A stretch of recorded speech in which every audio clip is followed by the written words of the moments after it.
এই দাঁড়াও, তোমাকে একদিনই মানা করে নিয়ে যা, তুমি ঘরের ভেতর মদ নিয়ে আসবে না। এক কথা কয়দিন কল লাগে, যাও ফেরত দিয়ে এসো। আর তোমার হাতে ওটা কি? তুমি দেখো কি? শাড়ি। শাড়ি করতে গেল? আর যে দোকানে মদ কিনি ওই দোকানে একটা অফার চলতেছে, এক বোতল মদ কিনলে তার সাথে একটা করে শাড়ি ফ্রি।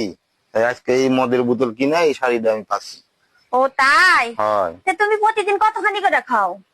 এই 2 সিপি করে খাই, তাতে আমার 2-3 দিন চলে যায়। কে, তুমি 2 সিপি করে খাও কে? এক বোতল করে খেতে পারো না?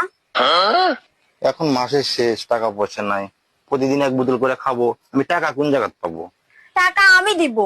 যতদিন এই অফার চলবে ততদিন তুমি এক বোতল করে খাবে, যত টাকা লাগে আমি দিব। এই প্রত্যেকদিন তুমি খাবে। আচ্ছা।